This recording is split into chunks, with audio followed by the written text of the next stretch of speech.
नमस्कार दोस्तों, knowledge of mathematics में आपका स्वागत है। दोस्तों आज का जो टॉपिक होगा, आज के टॉपिक पे हम बात करने वाले हैं square root and square number.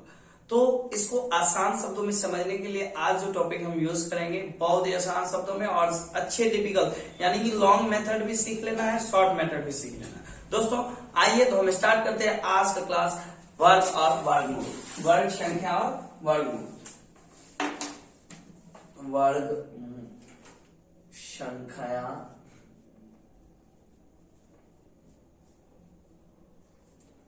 तथा वर्गमूल। सबसे पहले दोस्तों वर्गमूल को समझने के लिए हम लोगों को वर्ग संख्या समझना होगा, और वर्ग संख्या बहुत ही आसान है। किसी भी संख्या को जब सेम यानी कि एक जैसी संख्या से गुणा करने पर जो गुणनफल प्राप्त होगा वह वर्ग संख्या होगी। जैसा कि 2 है, 2 को 2 से गुना करने पर, देखिए इसको पहले लिखते कैसे वो देखें। हम बोले दी गई संख्या को उसी संख्या से गुना करने पर जो संख्या गुणनफल प्राप्त होगी इसको हम लोग वर्ग कहेंगे। तो एक चीज देखिए, 2 को 2 से गुना किया तो 4 हुआ। क्या हम इसको 2 का पावर 2 लिख सकते हैं? क्यों ऐसा क्यों लिख सकते हैं? तो आइए बताते हैं हम क्यों लिखेंगे। हम बताए थे कि x को अगर x से गुना करते हैं तो अगर गुणांक होगा तो गुणांक का पावर यानी घात बनता है। ठीक उसी तरह से जब 2 का पावर 2 होगा, इसी संख्या पे जब हम 2 का 2 देंगे तो 2 गुना 2 बराबर होगा 4, और हम इसको अगर 2 का स्क्वायर लिखेंगे तो स्क्वायर का मतलब हो गया यह संख्या 2 बार गुना है। यह 2 बार क्या है? गुना है। अगर यहाँ पे संख्या, अब दोस्तों समझ में आ गया होगा, 2 का स्क्वायर बराबर 4। अब देखिए इसी तरह से 3 गुना 3 यानी कि 3 3 जा 9, और इसको आप ऐसे लिखना, आपको यहाँ पे ऐसे लिखना है 2 का स्क्वायर 2 गुना 2 यानी 2 बार गुना करना है तो 2 ऊपर लिख देंगे। अगर ये 3 बार गुना होगा गुना 3 तो 3 का पावर 3 लिखेंगे। अगर 4 गुना 4 होगा तो 4 का पावर 3 लिखेंगे। ये जो होता है दोस्तों इसको बोलते हैं घन संख्या, जब पावर जिस तरह से एक यूनिक नेम होता है। अगर कोई व्यक्ति टीचर है, टीचर में 2 क्वालिटीज के होते हैं, एक तो बेटर, एक बेस्ट। जो बेटर है ना उनका कुछ बेटर दिखे, बेटर और बेस्ट में भी अंतर है। बेटर यानी कुछ बेटर अच्छे हैं और उससे अच्छे हैं तो बेस्ट होंगे। जैसे खान सर बेस्ट हो गए और बेटर होंगे। अभी ऐसे कई शिक्षक हमारे चैनल पे जुड़े हुए हैं, अच्छी अच्छी शिक्षाओं के साथ एक अच्छा माध्यम बताते हैं, हम विद्यार्थियों के बीच में आके समझाते हैं, तो उनका एक नाम हो गया। जिस तरह से खान सर एक बेस्ट टीचर बन जाते हैं, DSL के धर्मेंद्र सर एक बेस्ट टीचर बन जाते हैं, उसी तरह से यहाँ पर इसका एक बेस्ट नाम है। इसका नाम है स्क्वायर। क्या नाम है? जब किसी भी संख्या का पावर 2 होगा तो यानी उस संख्या का घात अगर ये 2 होगा, इसको बेस ऑफ कंपोनेंट्स कहते हैं, इसको इंडेक्स ऑफ कंपोनेंट्स, और इसको बोलते हैं घात। तो आप एक चीज समझ लीजिए कि पावर जो आपका 2 है, तो यानी जिस संख्या पर अगर जितना पावर रहेगा उस संख्या को उतनी बार गुना की जाएगी। जैसे x का पावर 3 है तो x गुना x यानी x को 3 बार गुना करेंगे। समझ में आ रहा होगा दोस्तों। तो अभी हम लोग वैसे टिपिकल अगर मेथड से बोल रहे हैं तो अभी पढ़ेंगे हम लोग वर्ग संख्या। क्या पढ़ने वाले हैं? वर्ग संख्या। आइए पहले वर्ग संख्या पे बात करें। और 2 का स्क्वायर हो जाएगा 4। इसी तरह से 3 पर, तो 3 गुना 3 यानी 3 तिया 9। 4 का स्क्वायर 4 गुना 4 यानी 16। आसानी से 10 तक आप कर लीजिएगा। 5 का स्क्वायर बराबर 5 गुना 5 यानी 25। 6 का स्क्वायर बराबर 6 गुना 6 बराबर 36। जिनको समझ में नहीं आ रहा होगा एक बार फिर समझ जाने की मैं कोशिश करूंगा। 7 का स्क्वायर है, अगर इसका पावर घात 2 है तो यानी इस संख्या को 2 बार गुना किया जा रहा है। अगर 8 का स्क्वायर है तो 8 को 8 बार गुना करेंगे, 8 को 8 से गुना करेंगे। जब इसको मतलब जितना पावर होगा उसको उतना बार गुना करेंगे। ठीक 64। 9 का स्क्वायर है तो 9 नमा 81, और 10 का स्क्वायर है तो 10 दाएं 100। तो दोस्तों ये आसानी से समझ गए होंगे। 11 का स्क्वायर है तो 11 गुना 11 121, 12 है तो 12 का स्क्वायर करेंगे 112 गुना 12 144। आज मैं भी एक विद्यार्थी के थ्रू एक नया ट्रिक सीखा। नया ट्रिक क्या होगा मैं आप लोग के बीच शेयर कर देता हूं। जैसे कि 25 है, 25 को 25 से गुना करना यानी इसका स्क्वायर निकालना। तो इसको किस तरह से, एक तो हम जहां तक जानते थे दोस्तों 25 25 25 लिख देते थे और इसके बगल वाले में एक जोड़ के 6 3 3 दूनी 6 625 हो गया। एक न्यू ट्रिक क्या है दोस्तों, जैसे कि 25 है तो 25 ऐसे होता है तो आप देखिए 2 का स्क्वायर क्या हो जाएगा 4 और 2 2 4 से 25। आप देखिए यहां पर 4 है तो इसको भी जोड़ा लगा देना, जोड़ा लगा काम करना। अब फिर मान के चलिए 5 दूनी 10, 5 दूनी 10, 10 को फिर 2 से गुना कर देंगे तो 10 दूनी 20 हो जाएगा। नहीं समझे, इन दोनों को गुना कर देंगे। पहले सबसे पहले क्या करेंगे कि 2 का स्क्वायर कर लेंगे, फिर 5 का स्क्वायर कर लेंगे। ऐसा करने के बाद क्या करेंगे 2 गुना जो ये बीच वाला संख्या होगा उसको गुना करेंगे 2 इंटू 5।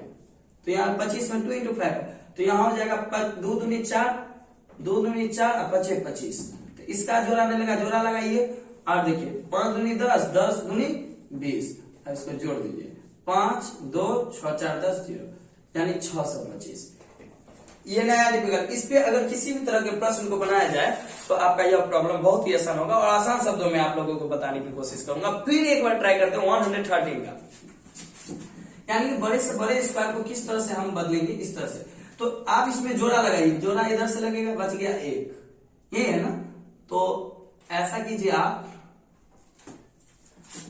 ऐसा नहीं सॉरी, इधर से जोड़ा लगेगा। तो 11 का 121, 11 का 121 और 3 तिया 9।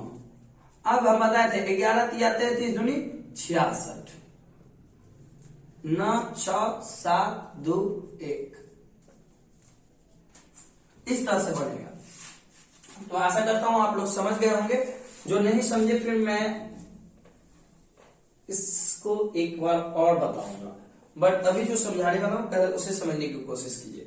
आप जो ये वर्गमूल संख्या है, इसी वर्गमूल संख्या को यहाँ बीच में डाल देना है। अब देखिए ये इस संख्या 12 का वर्ग संख्या हम ज्ञात हुआ 144।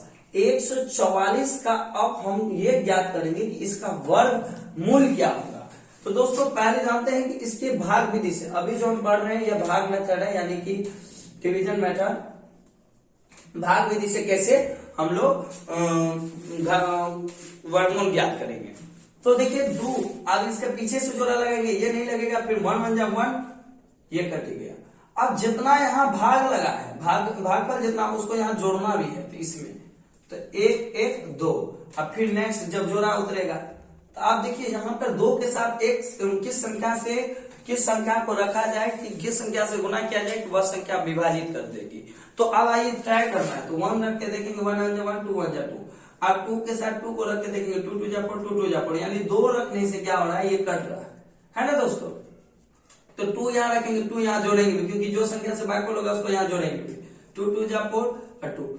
अब एक चीज देखिए 12 जो ये आपका निकला, ये वर्ग संख्या आपको तो ज्ञात हो गया। 12 का वर्गमूल आपको क्या था, 12 का वर्ग संख्या आपको था 144। 144 का जब आप वर्गमूल निकाले तो आपको निकला 12। और एक बात जान लीजिए दोस्तों, हमें ये कैसे पता करना है कि हमारा ये बनाया गया वर्गमूल सही है या गलत। तो इसके लिए बहुत ही आसान ट्रिक है। हमेशा क्या होना चाहिए, इसका भागफल इसके जो है वर्गमूल का जो दोगुना होना चाहिए। ये वर्गमूल जो है, वर्गमूल हमेशा इसके योगफल के दोगुना होना चाहिए, अन्यथा ये इसका आधा होना चाहिए। वर्गमूल का जो भागफल है ये आधा होना चाहिए, इसका योगफल के से जो होगा। जो यहाँ पे है इससे या तो ये आधा हो या तो इससे या दोगुना, तभी हमारा ये वर्गमूल सही है। तो आइए दोस्तों, अगर इसी तरह के बड़े बड़े भाग विधि दिए, अच्छा एक मेथड तो ये हो गया, इसको बोलते हैं भाग मेथड। एक होता है गुणनखंड मेथड। कौन सा होता है, गुणनखंड विधि। गुणनखंड विधि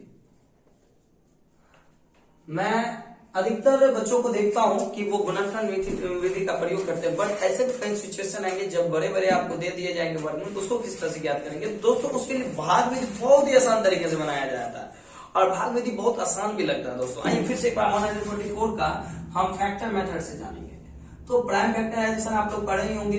इसके इकाई के स्थान पे 2 है तो 2 7 जा 4 है, तो ये 2 से लगेगा क्योंकि 2 का विभाजता का नियम है। दोस्तों वैसी संख्या जिसके इकाई के स्थान पर 0 2 4 6 तथा 8 होगा वह संख्या 2 से कुंतल विभाजित होगी, जैसा कि आप लोग जानते हैं। 2 7 जा 14, 2 2 जा 4, फिर यहाँ क्या करेंगे 36 2 जा, फिर 2 8 जा 18 जा 18 2 36, फिर 2 9 18। आप देखिए नहीं लगेगा 3 3 9 3 एकम 3। जब यहाँ पे 1 कर देंगे इसको, फिर क्या करेंगे रूट अंडर में लिखेंगे दोस्तों, और रूट अंडर में यहाँ 2 का पावर लिखना जरूरी नहीं है। अब क्या करेंगे जो है उसको पहले हम क्या करेंगे लिख लेंगे, बाहर में जो है उसको लिख लीजिए गुना 3। और हमेशा एक बात का ध्यान रखिएगा, जब इसके अंदर में इसको स्क्वायर रूट पढ़ते हैं, क्या पढ़ते हैं स्क्वायर रूट। जब इसके अंदर में कोई संख्या इसको अगर बाहर निकालेंगे तो जोड़ा पहले लगाना पड़ेगा। क्या लगाना पड़ेगा जोड़ा, और जोड़ा जब लगेगा तब उस संख्या को बाहर फेंकिए। 2 गुना इसका भी जोड़ा लग गया, इसका भी जोड़ा लग गया, 3 दूनी 14 दूनी 12। देखिए दोस्तों यानी दोनों मेथड आज आप लोगों को बताया आसान शब्दों में, और एक दो सवाल बताऊंगा, इसी को समझने की कोशिश करना। जिस तरह से और एक संख्या 1024 को गुणनखंड विधि से बनाना, 10 जैसे कि 1024 ऐसा दे दिया है, तो इसको हम भाग विधि नहीं अभी गुणनखंड विधि से बनाएंगे। किस विधि से बनाएंगे गुणनखंड विधि से। गुणनखंड विधि कैसे बनेगा आइए फिर एक बार बताते हैं। 1024 को पहले यहाँ ऐसे लिख लेंगे।